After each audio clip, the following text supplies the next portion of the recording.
Pre wedding shoot first. এই যে আমাদের প্রথম প্রি ওয়েডিং শুরু হয়ে গেছিল হচ্ছে অগাস্ট মাস থেকে। কলকাতা ডায়েরিজ, এটা কলকাতায় গিয়ে যে কি না করিনি আমি, লিটারেলি মানে কি আর বলবো, অনেক ভিডিও যেগুলো দেওয়ার আছে সেগুলো দেবো। তো এই দেখো প্রি ওয়েডিং আমাদের শুরু। আর প্রি ওয়েডিং কিন্তু ভাই বহুত চাপের। প্রেরণার সময় আমি দেখেছি ড্রেস সিলেকশন করো, জায়গা সিলেকশন করো, অনেক কিছু। এই যে দেখিয়েছিলে যেগুলো আমি সব চ্যাট জিপিটিতে মানে আমি দেখছিলাম যে আমার ওই শাড়ির সাথে কোন কুর্তা ভাল লাগবে, কি ভাল লাগবে, সব আমি এগুলো মানে একটা জিনিস মানে রিসার্চ করেছি লিটারেলি। তো এই কনসেপ্টটা হচ্ছে আমাকে মানে ভাসুই বেশি ফোর্স করেছে যে কলকাতায় একটা শ্যুট করবি না, এটা কী করে হতে পারে, কলকাতায় আসবি তো শ্যুট কর।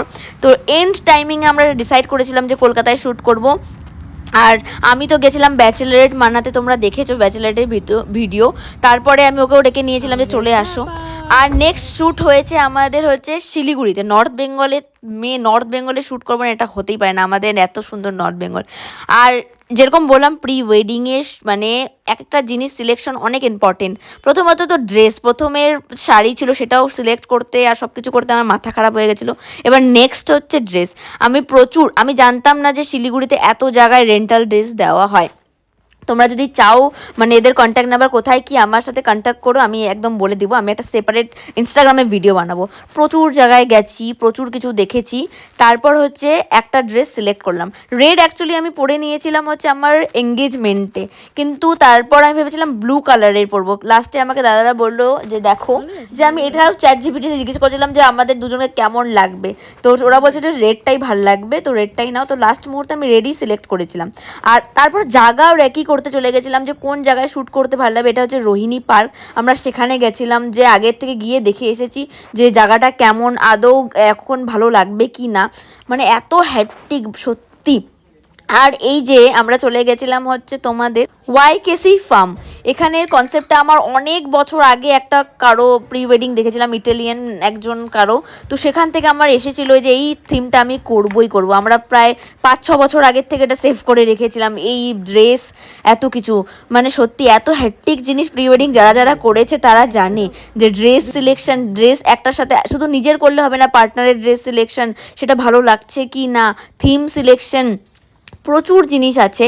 আর আমরা খুব ভালো মতোই করেছি। আমাদের যে টিম ছিল প্রণব দাদের টিম, দ্য নেক্সট স্টুডিও টিম, এত ভালো যে বলে বোঝানোর মতো না, এত কোঅপারেটিভ। ওরা মানে নিজেদের ফ্যামিলির মতো হয়ে গেছিলো, প্রত্যেকটা জিনিস খুব সুন্দর করে করেছিল আর যেরকম বলেছি তাই করেছিল। আর এই দেখো ড্রেসটা, প্রথম দিন তো আমার ওই ব্ল্যাক ড্রেস ছিল, তারপরে এত লম্বা ড্রেস ছিল ভগবান, তাই আমি এটা ভিডিও করে রেখেছিলাম যে এই ড্রেসটা দেখাবো তোমাদের। যে প্রচুর লম্বা, এগুলোকে নিয়ে হ্যান্ডেল করাও একটা আলাদাই চাপ। কিন্তু প্রি ওয়েডিংয়ের সব মেকআপ আমি করেছি, সবাই আমাকে বলছিল যে খুব সুন্দর লাগছিল প্রি ওয়েডিংয়ের মেকআপ টেকআপ, আমি সব করেছি। আর এগুলো একটা টিম ওয়ার্ক, যেরকম হচ্ছে ফটোগ্রাফার তেরকম নিজেদেরও। তো বুলবুল ভাইয়াও আমাদের সাথে গেছিলো। এই লম্বা চড়া ড্রেসটা একা সম্ভব না, তো প্রচুর হেল্প করেছে। দেখো হার 2 মিনিটে শ্যুটের মাঝখানে এসেছে আমার ড্রেস ঠিক করছিল। থ্যাংক ইউ বুলবুল ভাইয়া। তো অনেক মেমোরিজ আর অনেক ভিডিওস জমে আছে, এবার ফাইনালি এক এক করে দেব। এবার টাইম হচ্ছে সব কিছুর ফাঁকে, দ্য অফিস আর সব কিছু এগুলো চলতেই থাকবে, কিন্তু ভিডিও না দিলে চলবে না। এবার ভাবছি যে এক এক করে দেব। আর প্রি ওয়েডিংয়ের আমরা যা জায়গা লোকেশন মানে ঠিক করেছিলাম, প্রণব দাদা তো পুরো খুশি হয়ে গেছিলো, হেন কোনো জায়গা নেই যে আমরা শ্যুট করিনি। তো এতটুকুই, মাছ লাভ, বাবা।